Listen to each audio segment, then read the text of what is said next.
어떤 목사님이 밑둥이 다 안에 썩은 나무를 보면서 그런 말을 했다고 합니다. 너도 목회를 하느냐. 그리고 우리 자영업 하시는 분들 계시죠? 자영업 하시는 분들에게 들려지는 그 사이에서 전해지는 전설과 같은 이야기가 있습니다. 제가 전생을 믿지는 않지만 목사이기 때문에 전생에 지은 죄가 많아서 이 생에서 자영업을 하고 있다. 그런 말을 한다고 합니다. 제가 그 두 가지를 다 하고 있습니다. 목회도 하고 자영업도 하고.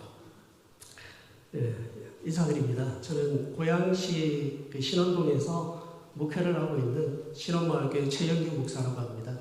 제가 여러분들하고 처음 이렇게 뵙는 시간이기 때문에 제가 세 가지 꼭지로 좀 말씀을 드리고자 합니다. 저에 대한 간단한 소개와 그리고 저희 교회에 대한 소개, 전혀 모르니까 서로가. 그리고 오늘 본문 말씀을 낭독하겠습니다. 저는 1970년생 강원도 영월에서 태어났습니다. 영월에서 태어나다가 4살 때 부산으로 이사를 와서 그때부터 24살까지 부산에서 쭉 살았습니다. 그래서 억양 가운데서 경상도 사투리가 가끔 좀 튀어나옵니다. 양해를 좀 부탁드리겠습니다. 저는 어릴 때 힘든 가정에서 태어나고 살았어요. 중학교 때 벌써 옛날 주민등록증 상의 등본상을 보면 이렇게 글자로 수기로 이렇게 손을 다 써가지고 이사할 때마다 이렇게 쓰잖아요. 제가 중학교 때 벌써 그 칸이 없었어요. 빈칸이 없어가지고 꽉 찰 정도로 그렇게 이사를 많이 다니고 힘든 가정이었습니다. 아버지가 예수를 안 믿고 다른 주님을 잘 섬겨가지고 술주자 주님입니다. 그 주님을 잘 섬겨가지고 하여튼 대단하셨습니다. 어찌나 술을 많이 드시고 하셨는지 옛날에는 월급을 봉투로 이렇게 줬거든요. 그 월급 봉투를 이 주머니에 넣고 길바닥에서 그냥 주무시다가 누가 그 돈 훔쳐가고 엄마가 이제 저희 어머니가 그런 남자랑 살 수가 없죠. 그래서 중학교 때 어머니가 집을 나가셨어요. 조금 있다가 누나가 집을 나갔고 저희가 1년 2년입니다. 그러다가 이제 그런 세월을 보내왔고 제가 처음에 교회를 나가게 된 거는 참 아이러니한 사건이 있었습니다. 초등학교 4학년 때 교회를 나갔는데요. 그 전에 교회를 나가기 전에는 그 옛날 사도 바울이 예수님 믿기 전에 상당히 못된 사람이었지 않습니까? 그 스데반 돌로 치는데 옆에서 구경하고 잘 됐다고 그런 사람이었는데 제가 그런 사람이었습니다. 초등학교 4학년 때 이제 어떤 교회 선생님이 옛날에는 아이들 이렇게 쭉 손잡고 신방을 하면서 교회로 갔습니다. 그러니까 마치 피리 부는 사나이가 피리를 불면서 아이들을 쭉 모아가지고 가듯이 그렇게 해서 교회를 갔는데 어떤 여자 선생님이 아이들을 저희 동네에 와가지고 아이들 쭉 데리고 교회를 가는 거예요. 그래서 제가 우리 동네 친구들하고 같이 그 선생님한테 돌을 던졌습니다. 유괴범이라고. 대단한 사람이었죠. 초등학교 때부터. 그 유괴범이라고 돌을 던졌는데 그 초등학교 4학년 때 여름 성경학교를 어디 교회에서 한다고 하더라고요. 그래서 이제 여름 성경학교 때 하면은 보통 교회에서 옛날에 먹을 거 줬지 않습니까? 초코파이 얻어먹으려고 교회를 갔습니다. 그런데 여러분 그 교회를 딱 갔는데 거기에 누가 있었을까요? 그렇죠. 드라마 많이 보셨네. 네. 그 선생님이 거기 딱 앉아 계신 겁니다. 그래서 저는 그 선생님이 저를 보시자마자 야! 네가 지금 나한테 돌 던져놓고 지금 네가 나한테 이렇게 돌 던져놓고 이 교회로 와? 이 못된 녀석아 당장 나가. 그랬으면 저는 목사가 되지 못했겠죠. 근데 그 선생님이 저를 보시면서 잘 왔다 하시면서 포근하게 감싸주시는 거예요. 그래서 제가 그 교회를 다니게 됐습니다. 마치 그 교회가 합동측 교회였습니다.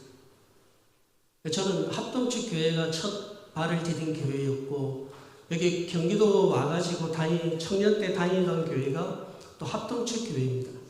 그리고 사역하는 지금도 합동측. 저는 합동에서 태어나 합동에서 자라서 합동의 아들로 저는 아주 혹시 뭐 빨갱이 목사 뭐 이런 사람도 있는데 저 절대 그런 사람 아닙니다. 저 합동의 아들입니다. 예. 그렇게 해서 교회를 다니게 됐습니다.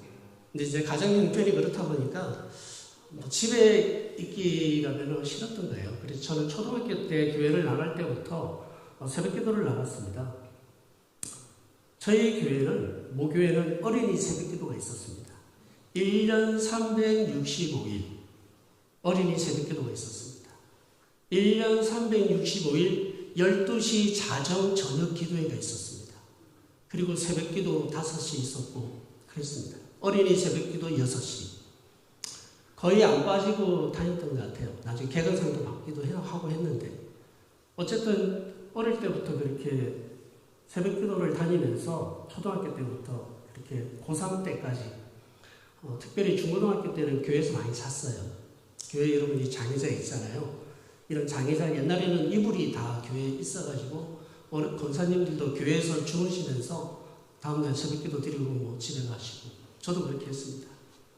상당히 오랜 기간 동안 교회에서 자면서 새벽 기도 드리고 아침에 학교 가고 집에 들어가기 싫으니까 그렇게 많이 했습니다. 그냥 살았어요. 그렇게 그냥 살다가 군대를 갔는데 군대 생활할 때 이제 부모님이 이혼을 하셨거든요. 그렇게 이혼하시면서 군대 생활을 지내고 제대하고 울산 삼양사에서 1년 정도 사리공장에 이제 거기 있으면서 1년 정도 있다가 몇 주 전국 여행하고 그리고 난 다음에 24살 그때 이제 경기도 고양시로 이렇게 오게 됐습니다.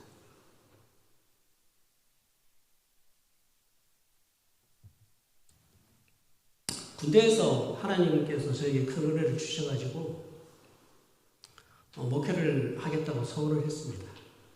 그렇게 하다가 이제 이런저런 일도 참 많이 하고 사회생활 좀 많이 했거든요. 신학교에 39에 들어가는데 들어가기 전까지 이런저런 직장생활을 참 많이 했습니다. 그리고 여기 앉아 계시는 남존대 분들 보면 이분들이 얼마나 힘겹게 사회생활을 하고 있는지 제가 다른 목사님들보다는 조금 더 잘 안다고 자부할 수 있습니다. 사리공장에도 있어봤고 화류계도 있어봤습니다. 화류계라니까 뭐 백두산 뭐 이런 거 생각하는데 김영삼 그런 건 아니고요. 꼭 파는 곳. 난하고 화분 같은 거 파는 거 있잖아요. 그런 쪽에 제가 5년 정도 있었습니다. 거기 5년 있다가 건축자재 영업하는 데서 한 2년 반 있고 시태은행 카드 영업하는 데서 한 3년가량 있고 별일을 다 했습니다. 그렇게 하다가 이제 39에 신대원에 들어가게 됐습니다.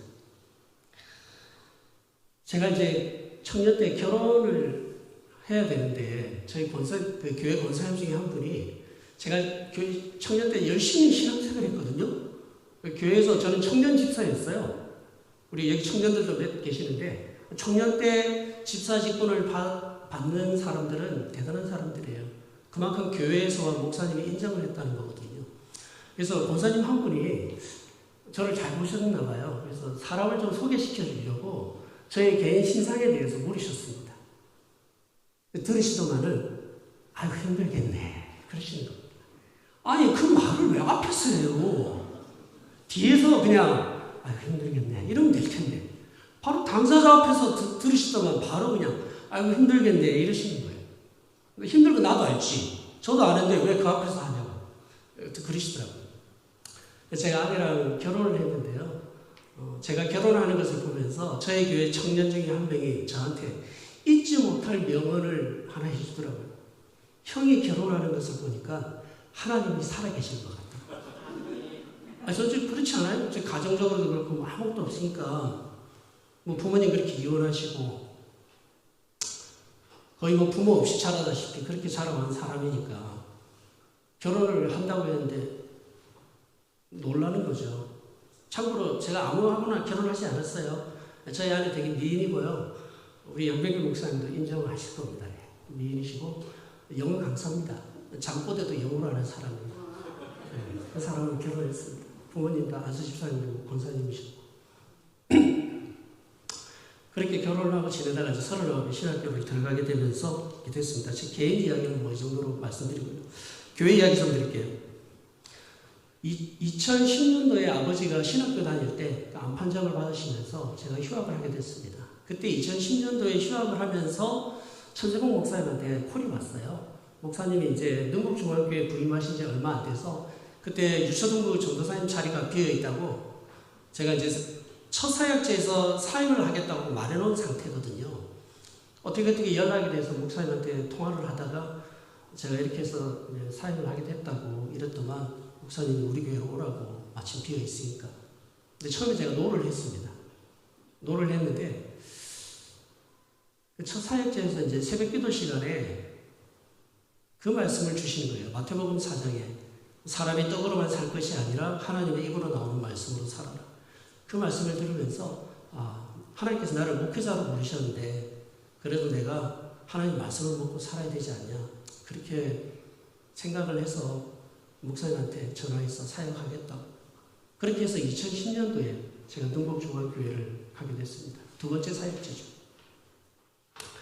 능곡중앙교회에서 5년 동안 사역을 하고 나오면서 제가 첫 사역제에서 한 3년가량, 첫 사역제에서 2년, 두 번째 사역제에서 5년, 그리고 한 10년은 채우고 난 다음에 제가 개척이나 선교를 해야 되겠다. 이런 생각이 있었습니다. 10년은 채워야 되겠다 해서 다른 교회를 좀 알아봐야 되겠습니다라고 말씀드리고, 세 번째 교회를 알아보려고 말씀드리고 사임을 말씀드렸습니다. 그렇게 해서 2014년도에 사임을 했는데, 사임을 하고 난 다음에 이제 제가 그 전에도 여러 군데 이렇게 사역 신청서를 넣었는데 자리가 안 나오는 거예요. 그때가 이제 45 정도가 되니까 여러분도 잘 아시겠지만 45 되면 교회에서 안 부릅니다. 세상에서는 뭐 스크린, 뭐 블라인드 체험 뭐 어쩌고 그러는데 교회는 칼이더라고요. 45 딱 넘어가니까 부르는 데가 없습니다. 그런데 용케 어디서 서울에 있는 어느 교회에서 전화가 왔습니다. 제가 천마산 기도원에 아무래도 기도하러 가야 되겠다.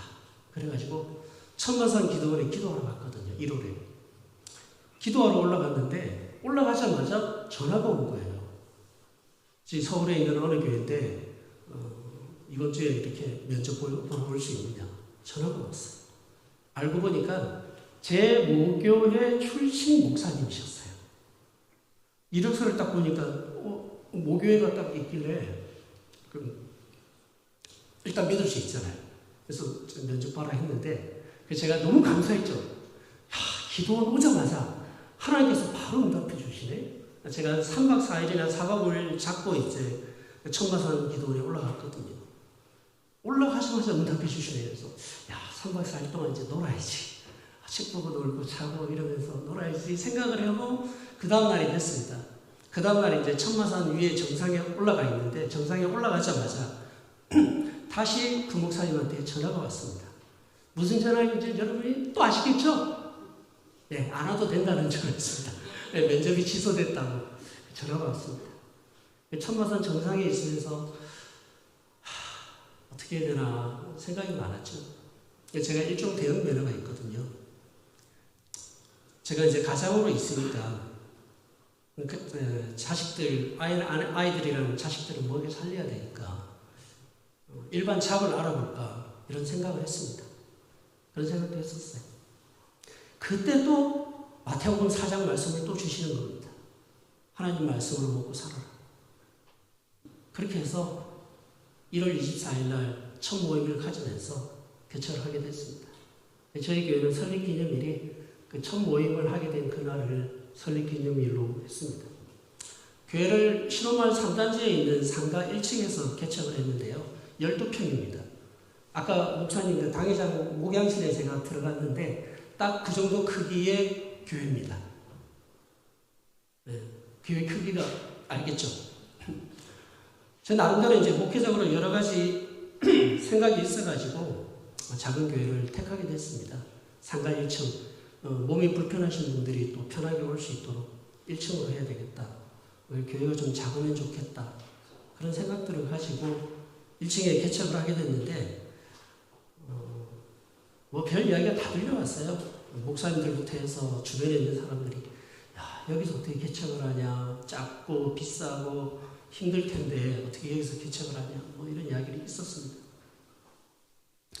그 어떤 목사님은 살아남으면 도와주겠다, 뭐 그런 말씀도 하시고, 저희가 또 개척하자마자 그 후원을 했거든요. 저희가 무슨 다른 데 후원 받으려고 개척하는 게 아니잖아요. 교회는 그렇게 세워지는 게 아니기 때문에 처음부터 선교하는 교회로, 섬기는 교회로 좀 있고 싶다 해서 저희 가정적으로 후원하던 것을 교회에서 후원하는 이름으로 해서 돌리고, 그리고 저희 교회 앞에 그 쌀떡을 놨습니다. 주변에 어려운 분들이 있기 때문에 그 쌀떡을 놓고 이제 필요하신 분들 가져가라고 그렇게 놔뒀는데, 요즘은 그 어떤 한두 사람이 주로 가져가가지고 살짝 좀 짜증이 나 있습니다. 하여튼 그렇게 해서 교회를 개척을 했습니다. 근데 하나님께서 은혜를 주셔서 첫 해에 16분이 등록하셨어요. 그리고 그 다음에 2016년도에 교회를 설립하게 됐고 지금까지 왔습니다. 지금까지 오면서 저희 그 있는 지역이 되게 힘든 지역입니다. 국민임대아파트인데 실제로는 그 영구 임대아파트 위라고 보시면 돼요. 대부분이 70, 80대 이상 되시는 어르신들이 퍼센트지로 하면 70, 80%가 그런 분들이 있어요. 혼자 살든지 자녀하고 살든지 이혼해서 살든지 그런 가정들이 70, 80%입니다. 젊은 사람들이 많지 않고요. 그리고 요즘 젊은 사람들은 교회에 대해서 별로 관심도 없고 그렇습니다. 커피는 마시고 있죠. 교회는 안 오는 시대입니다. 그런 곳입니다. 그런 곳에 개척을 해서 그래도 하나의 은혜로 잘 오다가 여러 가지 중간중간에 힘든 일이 있었는데 또 하나의 은혜로 넘어가고 코로나가 터졌어요. 코로나가 터지면서 그때 하필이면 그 12평 안에 주방 공간까지 있었거든요.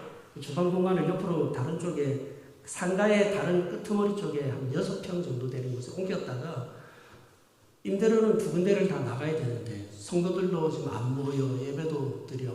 여기는 어떻게 지내셨는지 모르겠어요. 여기도 힘들게 지내셨겠죠. 저희는 뭐 계좌 이체 이렇게 하시는 분도 없어요. 어르신들이 어떻게 계좌 이체하고 하시겠어요. 현장 예배 와서 좀 내는 게 다고. 그렇게 힘들게 보내서 접어야 되나. 코로나 때 그 생각을 많이 했습니다. 접어야 되나.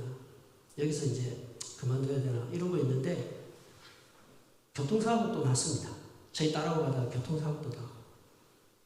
그런데 이제 교통사고 보상금 받은 걸로 어떻게 할까? 카드값을 메꿔야 되나? 생활비를 써야 되나? 이러다가 거기서 카페를 시작했습니다. 6평 공간에. 그렇게 해서 지금까지 오게 됐고 그 옆에 교회 바로 옆에 한 13평 정도 공간이 하나 비어져 있는 게 있는데 거기다 해서 또 이렇게 카페를 같이 합작해서 하고 있습니다. 그래서 저는 월화수목금금금 일합니다. 월요일은 로스팅을 하고 화요일부터 토요일까지는 카페 일을 보고 주일에는 예배를 드리고 그렇게 하고 있습니다. 그렇게 하면서 목회를 해오고 있고요. 저희 성도들은 제적은 26명인데 오늘 예배에 오신 분들이 14분입니다. 14분이고 대부분 다 어르신들이고 돌아가면서 오고 장기 결석자 있고 뭐 그런 식으로 교회가 운영되고 있습니다. 하여튼 되게 힘든 상황에서 또 주님 접어야 되나 이러고 있는데 가정을 성천교회에서 전화가 온 거예요. 장로님한테서. 하필이면 하나님 내가 접어야 되나 이러면 전화를 주셔. 그러면 꼭 전화를 주셔가지고 사람 눈물 쏙 빼놓고 혼 빼놓고 제가 작년 12월 말에 주일날 이제 마지막 송구영신 예배 설교 때 버티면 이긴다라는 제목을 가지고 설교를 했는데요. 설교하다 울었어요. 너무 힘들다고. 그런데 그 주일에 등록 안 하고 다니시던 성도 한 분이 자기 다음 주에 등록하겠다. 그래서 하나님한테 좀 글 썼어요. 페이스북에. 이 양반이 정말 이러면서 하나님 우리 아버지입니다. 좀 짜증 좀 투정 좀 부리고 했습니다. 하여튼 이런 목사를 여러분들이 만나게 해주시고 지금까지 오게 해주신 게 너무 감사드리고 이 자리에 제가 서 있다는 것만으로도 저는 너무 감사드립니다. 제가 여러분들을 이렇게 남전도에 이렇게 보면서 참 이 시대의 남자들이 얼마나 힘든지를 생각하게 되고, 그러면서 헌신 예배보다는 좀 여러분들에게 위로가 되면 좋겠다, 그런 생각이 좀 들었습니다. 제가 교회에 대해서 고민을 좀 많이 했는데요. 처사역지에서 남전도회에서 교역자들을 초청을 했습니다. 식사 자리에. 남전도에 이렇게 친교하는 자리에 목사님들도 같이 와서 이렇게 식사하면 좋겠다 해서. 교역자가 4명이었거든요. 여성도사님 한 분에 담임 목사님, 강도사님 저 이렇게 4명이었는데 본인들만이 아는 암호를 정해서 어느 잔은 물잔, 어느 잔은 술잔 그렇게 따로 분리를 해서 저희를 초대를 했습니다. 강도사님이 모르고 물잔을 마셔야 되는데 술잔을 마신 겁니다. 뱉어버렸죠. 그제서야 그걸 알게 됐습니다. 나중에서야 말을 하더라고요.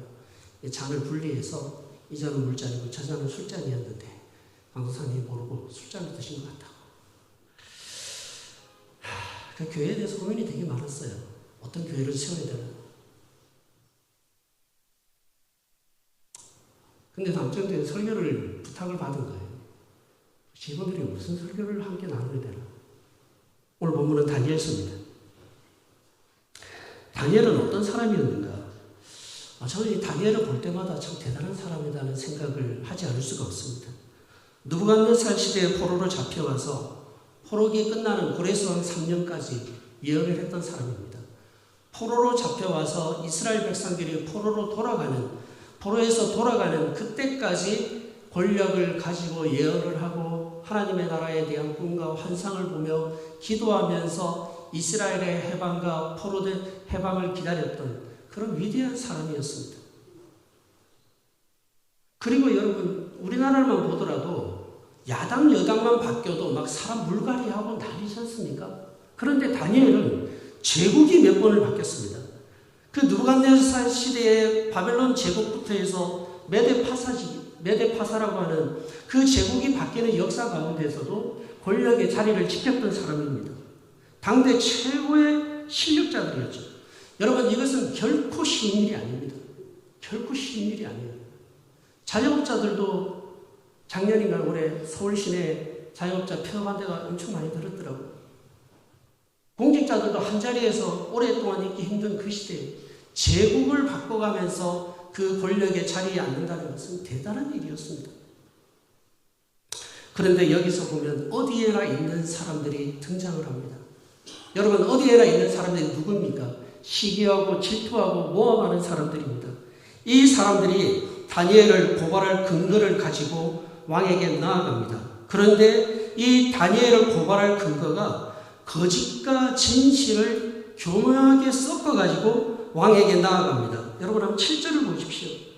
나라의 모든 총리와 지사와 총독과 법관과 간원이 의논하고 왕에게 한 법률을 세우며 한 금령을 정하실 것을 구합니다. 그것이 무엇입니까? 이제부터 30일 동안 왕 외에는 어느 신인 어느 사람에게든지 무엇을 구하면 사자굴에 집어넣기로 합시다 라는 것이었습니다. 근데 왕이 이것을 좋게 여기면서 도장을 찍어버립니다. 그런데 여러분 이 본문을 보십시오. 7절에 나라의 모든 총리와 지사라고 했는데 다니엘은 총리 아닌가요? 다니엘은 총리 중에서도 가장 계급이 높은 총리였습니다. 그러면 여기서 말하고 있는 이 내용은 거짓과 사실이 교묘하게 섞여 있는 겁니다. 다니엘 빼고 나머지가 모여서 작당을 꾸민 것이 뭐냐면 다니엘을 고발하고 그 자리에서 끌어내기 위한 그런 계략을 꾸민 것입니다. 자, 그러면 이쯤 되면 어떻게 해야 될까요? 그럼에도 불구하고 다니엘은 멈추지 않고 기도를 합니다. 제가 여기서 다니엘의 기도가 아니라 다니엘은 기도라는 제목을 보냈습니다. 누구누구의 기도하면 그게 내 기도가 아닌 거예요. 약간 어감이 다른데 목적격과 소유격이라고 하는 건데 이게 조금 달라요. 소유격은 그 사람의 것이지 내 것이 아니잖아요. 근데 목적격은 누구에게라도 쓸 수 있습니다. 나도 그런 목적을 향해서 달려갈 수도 있고. 그래서 다니엘의 기도가 아니라 다니엘은 기도를 한 것입니다. 여러분은 무엇을 하십니까? 우리 남자들이요, 형제들이요, 무엇을 하십니까? 다니엘은 기도를 했습니다. 기도는 남의 것이 아니라 내 것이 되어야 하는 것입니다. 내 기도가 아닌 기도는 기도가 아니에요. 여러분 혼돈하지 마십시오. 우리는 천주교가 아닙니다. 우리는 로마교가 아니에요. 로마교는 사제를 찾아가서 기도합니다. 고해성사라고 하죠. 사제를 찾아가서 머리 내밀고 기도해 달라고 합니다. 물론 성도들이 기도가 연약하고 힘들어서 목사님께 기도해 달라고 할 수 있죠. 저도 그래서 오늘 아침에 저희 내일 암센탕하는 우리 저희 권사님 한번 기도해 드리고 왔습니다. 기도해 주실 수 있죠. 그런데 여러분 본질적으로 기도는 자기가 하는 겁니다. 목사님이 기도 안 해서 그랬다. 여러분 그런 말 하지 마십시오. 되게 수준 낮은 이야기입니다. 자기 기도는 자기가 하는 거예요. 내 기도는 내가 하는 겁니다. 우리 각자가 우리의 기도에 짐을 들고 은혜의 보좌 앞으로 나아가는 것, 이것이 우리 개신교입니다. 목사님 기도 안 해도 타죠. 자기의 기도를 하십시오. 그리고 이 기도는 어제의 기도가 아니라 오늘 드리는 기도여야 됩니다. 여러분 이 다니엘이 70년이 넘도록 그 권좌에 앉아서 권력을 유지했다고 했잖아요. 그런데 70년 그 긴 기간 동안을 기도했습니다. 하루도 빠지지 않고. 여러분 다니엘은 기도에 미친 사람이었습니다. 10절을 보십시오. 왕이 그 조서에 도장이 찍힌 것을 알고도 자기 집에 돌아가서 예루살렘을 향한 창문을 열고 전에 하던 대로 하루 3번씩 무릎을 꿇고 기도하고 그의 하나님께 감사했다라고 나옵니다. 예루살렘을 향해서 창문을 열고 하는 이 기도, 열왕기상 8장에 나오는 솔로몬의 기도가 그 근거입니다. 솔로몬이 성전이 세워지면서 기도할 때 우리가 만약에 적국의 땅에 사로잡혀 가거든 그 사로잡혀 간 곳에서 이 성을 향하여 기도할 때 주는 하늘에서 들으시고 우리의 기도에 응답하여 주옵소서. 솔로몬이 했던 이 기도를 근거를 가지고 포로기에 있던 사람들은 예루살렘을 향하여 기도했던 것입니다. 그렇게 기도하면서 나라는 망했지만 하나님은 망하지 않았다고 하는 그 위대한 사실을 기억하면서 솔로몬은 기도했습니다. 여러분 기도가 무엇입니까? 나라가 망하면 하지 않는 것이 기도입니까? 내가 사업이 망하면 하지 않는 것이 기도입니까? 내 가족이 부모가 이혼하고 온통 내 사방의 상황들이 어려우면 그만두는 것이 기도입니까? 다니엘 기도처럼 입시 때만 하는 것이 기도입니까? 그건 기도가 아니에요, 여러분. 그게 무슨 기도예요? 하나님과 거래하는 거죠. 1년 360을 쉬지 않고 하나님의 존전에 나아가서 그분의 위대하심을 바라보면서 나아가는 것, 그것이 기도인 것입니다. 그런 가짜 기도에 여러분 속지 마십시오. 하나님 앞에 전심을 향해 들고 나아간 것입니다. 목숨을 걸고 나아간 거예요. 그게 기도인 것입니다. 하나님이 살아계신데 왜 기도를 멈추는 겁니까? 하나님이 살아계신데 왜 기도를 하지 않는 것입니까? 그렇게 기도했던 것입니다. 다니엘은 왜 이렇게 기도를 했던 걸까요? 잠깐 쉬어도 될 텐데. 제가 군대에 있을 때 목회를 하기로 결심했다고 하나님 앞에 서원했다고 말씀드렸지 않습니까? 처음 이제 군대에 입대를 했는데 그때 9월달에 입대했어요. 90년 9월. 90년 9월에 무슨 일이 일어나는지 아십니까? 걸프 전쟁이 터졌습니다. 이라크랑 걸프 전쟁이 터져가지고 군대에서 제가 강원도 최전방에 있었는데 고성 간성 그쪽에 있었거든요. 최전방에 있었는데 기름을 안 떼줘요. 영하 30도 막 25도 30도 되는데 기름을 안 떼줘요. 그래서 아침에 내무반에 이제 자기 전에 물을 뿌리고 이렇게 자거든요. 건조하지 말라고. 물을 뿌리고 자는데 아침에 일어나니까 그 내무반에 그 물이 얼어 있어요. 이것은 진실입니다. 첫 해에 눈이 왔습니다. 첫 해에 눈이 왔는데 한 5, 60cm 눈이 왔어요. 고참들이 하는 말이 올해는 눈이 별로 안 왔네. 이런 말을 하는 거예요. 저는 부산에서 살다 왔지 않습니까? 부산에서 제가 폭설이라고 하는 거 딱 한 번 봤습니다. 한 30cm 정도 오는 게 제 부산에서 한 20년가량 살면서 딱 한 번 본 폭설이었습니다. 군대 가니까 5, 60cm를 적게 왔다는 겁니다. 그 다음 해에 1m 20, 그 다음 해에 1m 20, 전방부대 2m, 3m. 그게 강원도입니다. 우리나라에 그런 땅이 있어요. 아름답고 신비하고 도깨비 같은 그런 지역이 있습니다. 위에서 조그마한 눈뭉치를 굴리면 밑에서는 눈사태가 난다고 하는 거짓말 같은 진실. 서로 집이 눈에 묻혀가지고 서로 살았나 확인하기 위해서 끈을 잡아 당기는 거짓말 같은 진실이 통하는 곳이 강원도입니다. 밥 먹으러 갈 때 다른 거 다 그만두고 밥 먹으러 가는 식당 길만 딱 내놓는 데만 하더라도 눈높이가 이 정도 쌓여요. 진실입니다. 제가 직접 보고 경험한 겁니다. 눈이 이만큼 쌓이는 겁니다. 그런 곳에서 이제 있었습니다. 근데 첫 해에 이제 2월달에 혹한기 훈련을 갔어요. 혹한기 훈련을 갔다 왔는데 그때 대대장이 그 훈련 잘했다고 수고했다고 대대원들 전부 이렇게 다니면서 술잔을 따라주는 것이었습니다. 수고했다고 술잔을 다 따랐어요. 제가 그때 2등병이었습니다. 저한테도 왔어요. 술잔을 따라줬습니다. 2등병이 뭘 알겠습니까? 그냥 속으로 하나님 쏘리 하면서 마시면 되죠. 제가 거부를 했어요. 신앙적인 이유로 제가 교회를 다녀서 술을 마시지 않습니다. 제가 그 말씀을 드렸습니다. 여러분 그때부터 어떻게 된 줄 아십니까? 지금은 안 그래요. 오해하지 마십시오. 우리 아들이 2월달에 군대 가는데 우리 젊은 친구들 오해하지 마세요. 지금은 구타 이런 거 없어요. 안 때려요. 그때는 막 때렸습니다. 근무지 나가서 위병 근무 나가서 근무 끝날 때까지 두들겨 펴더라고요. 새벽에 깨워서 원상 폭격이라고 하죠. 머리 박아 시키고 괴롭히고 그 대대장이 주는 술 안 마셨다고 그렇게 군생활을 지냈습니다. 그냥 한 잔 쫙 하면 되는데 하나님 이제 봐줄 텐데 그렇게 했어요. 근데 군대에서 주신 은혜가 컸습니다. 살아계신 하나님, 인격적인 하나님을 만난 것은 군대였습니다. 그 군대 생활을 통해서 하나님의 살아계심을 알고 제가 목사가 되기로 소원을 했던 것입니다. 사랑하는 성도 여러분, 다니엘은 기도를 했습니다.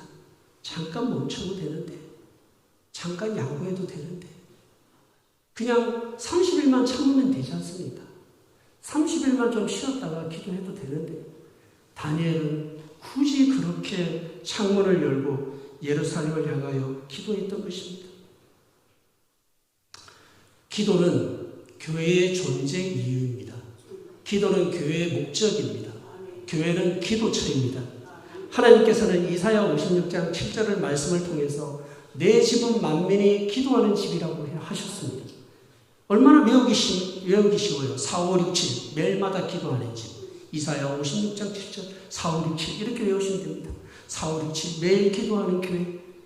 하나님께서는 이렇게 만민이 기도하는 집으로 교회를 하셨는데 오늘날 교회에서 기도하자면 안 모여요. 남전도에 모여서 술 마시지 않으면 그렇게 많이 모이는데 기도하자고 하면 안 모이는 거예요. 여러분 이게 말이나 됩니까? 그리스도인입니까? 세상 사람입니까? 안 모이는 거예요. 제가 이 남전도에 오늘 이렇게 오게 되면서 너무 감사했어요.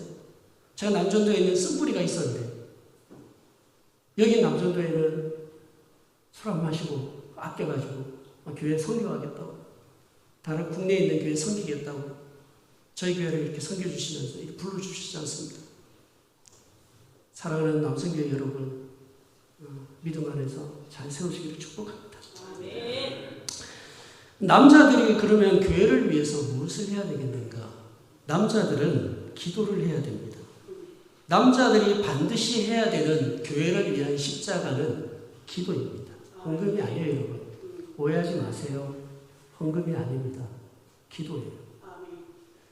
많은 사람이 모여서 기도하고 더 많은 사람들이 모여서 기도할 때 교회는 하나님께서 역사하십니다.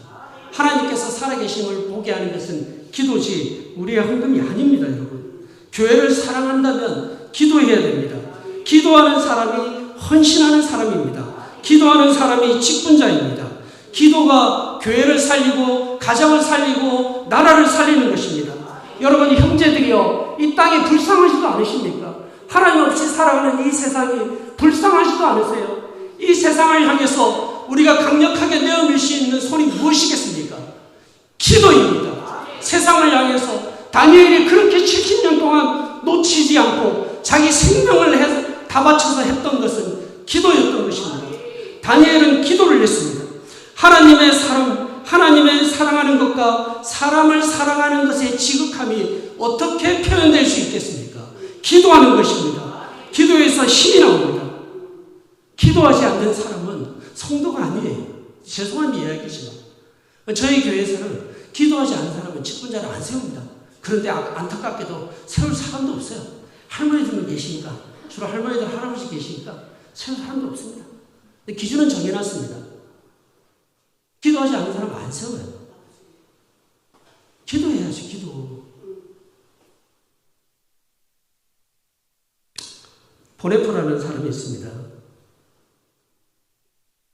여러분도 잘 아시죠? 독일의 히틀러시아에서 히틀러 암살단에 가입해서 히틀러를 암살하려고 하다가 중간에 발각이 돼서 이렇게 교수형이 처해졌습니다. 그 보네포가 마지막으로 사랑하는 여인에게 편지를 쓰면서 이런 시를 그 연인에게 바칩니다. 지그프리트 피에츠라는 사람이 곡을 썼고요. 선한 능력에 언제나 고요하게 둘러싸여서 보호받고 위로받는 이 놀라움 속에 여러분과 함께 오늘을 살기 원하고, 그리고 여러분들과 함께 새로운 한 해를 맞이하기 원합니다. 이것은 여전히 우리의 마음을 괴롭게 하고 어두운 날들의 무거운 짐은 여전히 우리를 누르지만 오 주님, 내몰려버린 우리의 영혼에게 주님께서 예비하신 구원을 주옵소서. 주님께서 쓰라리고 무거운 고통의 잔을 가득 채워 저희에게 주셨으므로 저희는 그 잔을 주님의 선하고 사랑스러운 손으로부터 떨림없이 감사함으로 받습니다.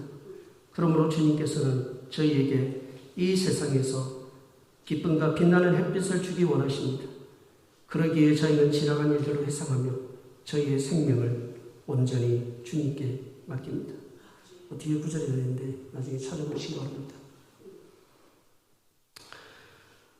조국을 사랑했던 보네포의 마지막은 기도와 찬양으로 끝을 맺습니다. 조국을 사랑했던, 민족을 사랑했던, 하나님을 사랑했던 사람 다니엘은 끊임없이 기도했어요. 형제들이여, 기도하세요. 술 좀 그만 마시고 아내 좀 사랑하고 제발 좀 기도하세요. 왜 그리스도인들과 비그리스도인들이 이혼율이 비슷합니까? 제정신이 아닌 거 이게. 남자들이 기도를 안 해요.